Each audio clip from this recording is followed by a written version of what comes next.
great player, too. I told him I had to emulate him in a scout in 1996 because we were playing them, and I was the scout team point guard. Combined, the two of us averaged 1,500 points, but he scored 2,800, and I scored 12. And they're really, really talented. We played unbelievable in the first half.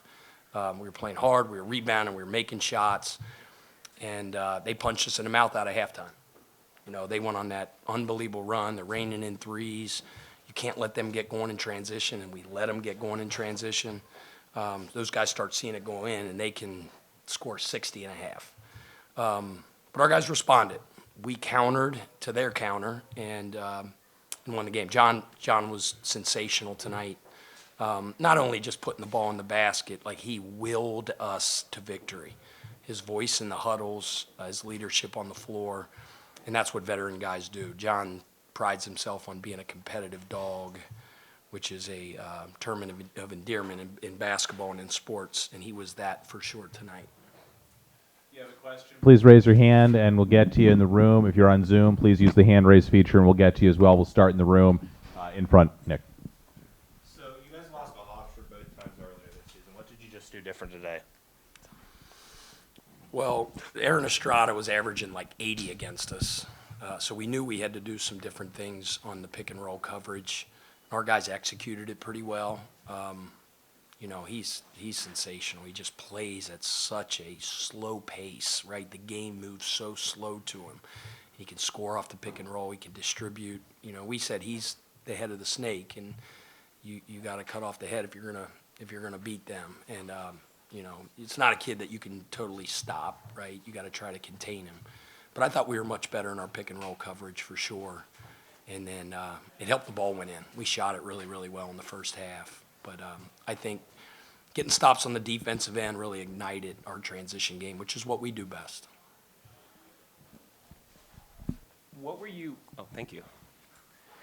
With that shot that you made with about 6 minutes left at and one, you got the crowd riled up and your teammates riled up too. Why was that such an important shot for you and your team? I think it's more than just that one shot.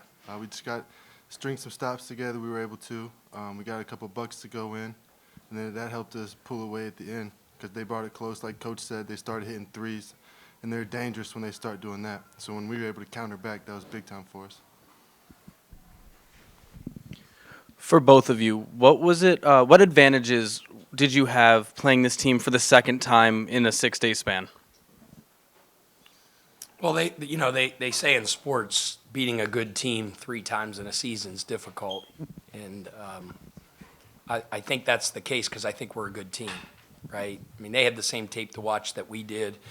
You know, we were coming off a tough stretch. It was the end of a 4-game stretch that we played 4 games in 7 days, but you know what? They were coming off the same type of crazy stretch too.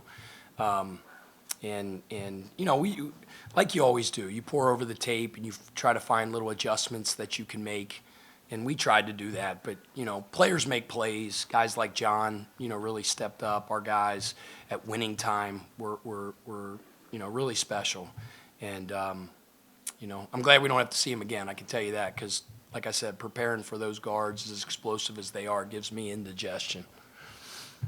Hey, Coach, I was just wondering, in that timeout when Hofstra ended up cutting it to 7, did you guys adjust anything, or was it just a matter of just everyone settling down? What's great about having veteran leadership like John is I didn't have to say much in that huddle.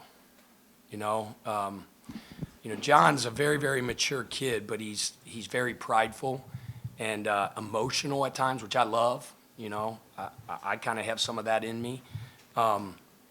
You know, and he was upset. He thought he got fouled and kind of said something to the official. And, you know, he was, and I looked at him, he looked at me, and he goes, "I got you." And it showed growth on his part because he walked out there and tapped the official. He goes, you're right.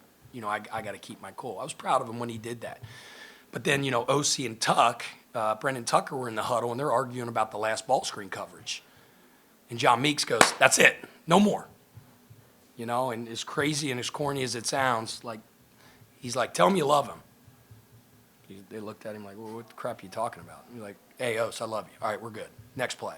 So it was those guys. It was leadership, right? They When the stakes are the highest, right? We say when the E's are the biggest, the response has got to be the best. And it was hot at that time. They were on an unbelievable run.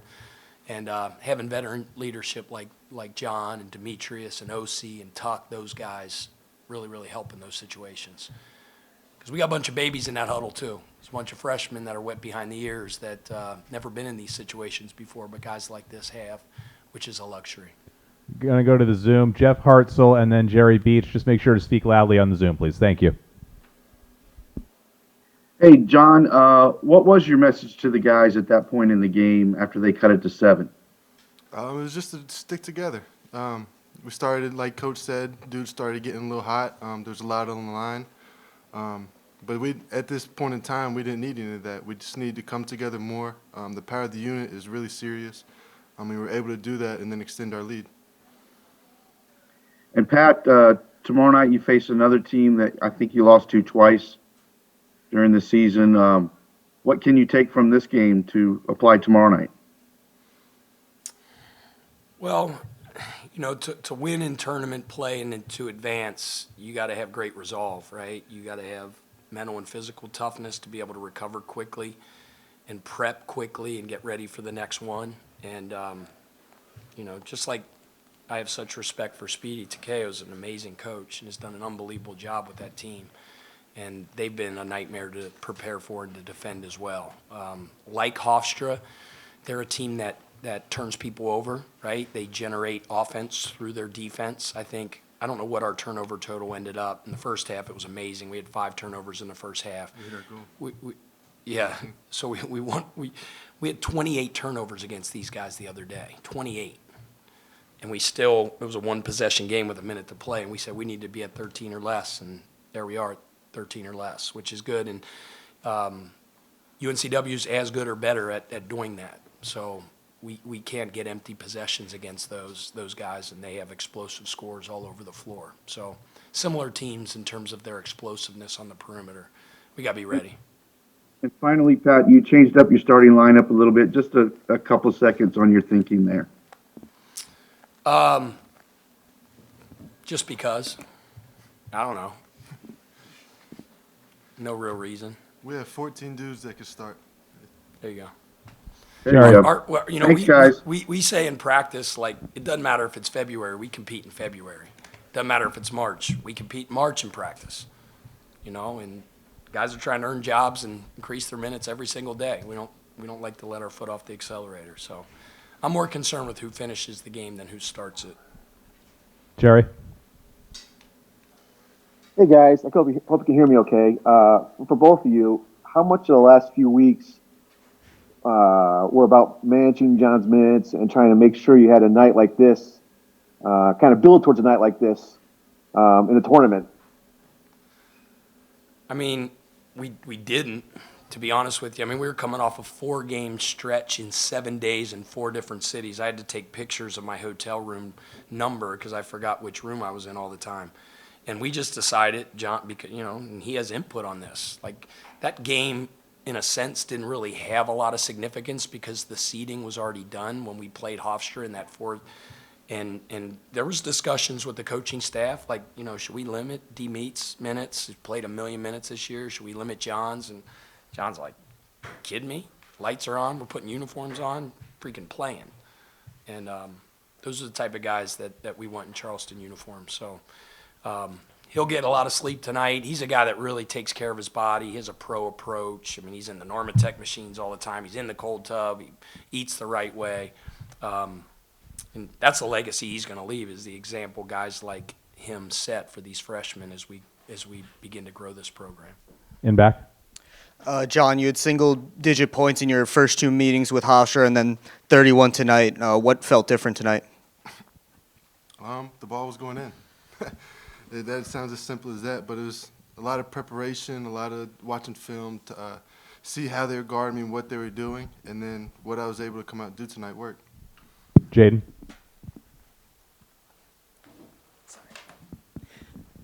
Pat, you talked about needing to cut down the turnovers after Monday night. You go from 28 to 13.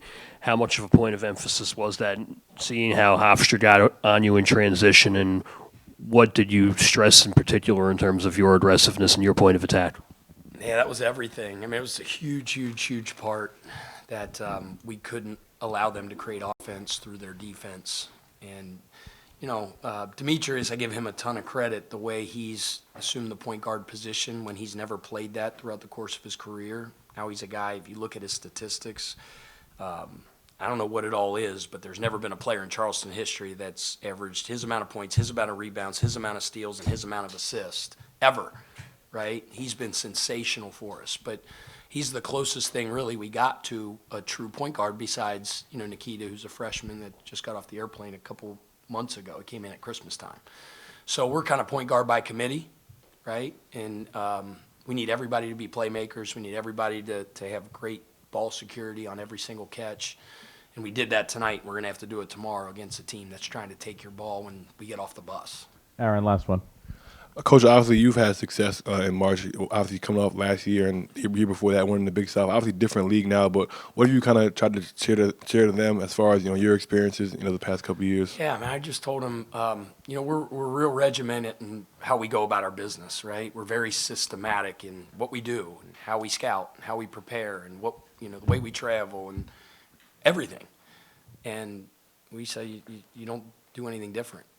Right? We've got a little bit shorter time frame between games, but these guys go back, get off their feet, rest, and we'll do the same regimen of personnel in the morning, and then we'll get back together and go through actions, and then we'll do walk through a baseline out of bounds before we leave, and then we'll go to the game. Our warm-up will be just a consistent approach to what we do, and we try to be consistent in all facets of our program. That's what we'll do. All right, thanks, guys.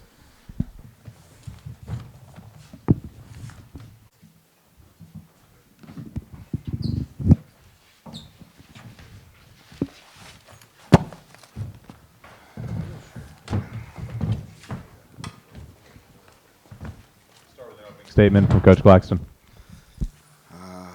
Tough way to end our season, man. Hats off to the Charleston. They played great. Thought we didn't play the way we needed to play in the first half. Obviously, in the second half, that's house of basketball right there. But can't spot a team 20 points and expect to win the game. And they just kind of out-toughed us. And that was the number one key coming into the game for us. We knew that the tougher team would win, and they were the tougher team tonight. Questions?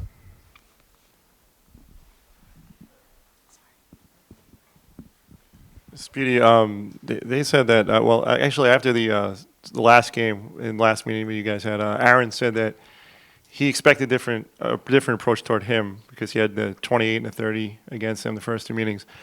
They said that they had a different approach with him in pick and roll coverage tonight. Did you see anything with that? No, I didn't see anything different. I thought he got the shots that he always gets. Unfortunately, tonight he just didn't make them. But he might have forced a couple of them. I thought he missed a couple of guys, but he tried to play through it. But we just fell short tonight. Coach, you mentioned just the lack of toughness tonight, and just kind of speaking to you earlier in the year after the Towson game, it was something that kind of has been a theme for you guys this season. I mean, what do you think kind of winning that tonight, and how can you guys kind of remedy that going forward? You hit the nail on the head. That is the common theme for us. Games that we lost this year, we weren't the tougher team, and I try to tell these kids that this game honors toughness, and when you're tough out there, most of the time you're going to be in a ball game and put yourself in a position to win. And when you're not, you can't win. You got to be tough. Jalen, for you, post-game Coach Curtin called you a legend of this program. What would you say this program means to you after 5 years? It means everything, coming out of high school, I didn't have that many chances. And, Hofstra took a chance with me, and I'm just grateful for everything they've given me. Coach, John Meeks had single digits in the last time you guys played Charleston. This time, obviously, you had a great first half, but you guys were able to slow him down coming out halftime. What did you tell your guys, and how did you change things up to slow him down? He's a really good player. He's a tough guard. He could kill you in a number of ways, and I think he definitely did that tonight. You know, it really didn't matter which way we tried to play him.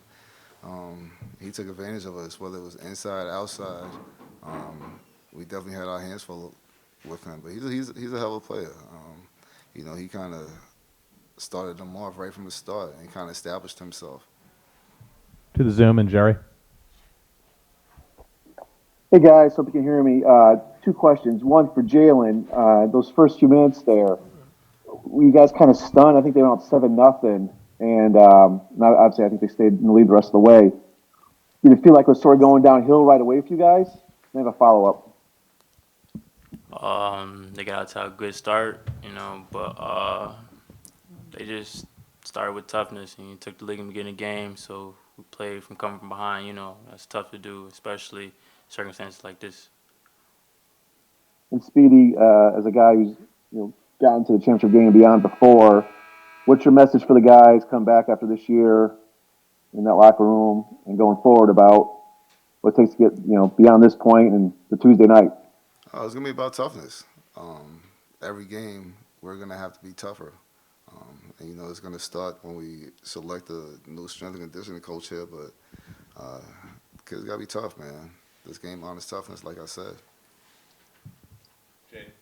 Speedy, to follow up on Jalen's comments of what the past 5 years meant to him, how much have you seen him grow from when he was recruited, arrived, to where he is now? And to follow that up, how do you go about replacing him and building the year two off a strong first season? Oh, yeah, he's gonna be a hard replacement.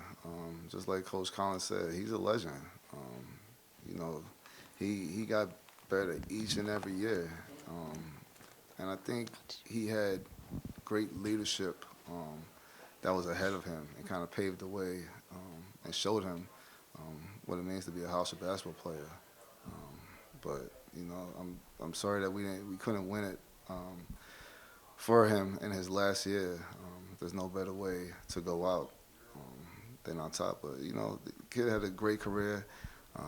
He'll forever be in the history books here, and we'll miss him. David, last one. Yeah, Coach, you told us the other day on the conference call you didn't really like the scenario of playing a team again. Just kind of what was your thinking about that, looking ahead to playing them? Yeah, I mean that's why I didn't like playing that game back to back, because this generation tend to relax when they beat a team, and we beat them twice this season. It's hard to beat a team 3 times in one season.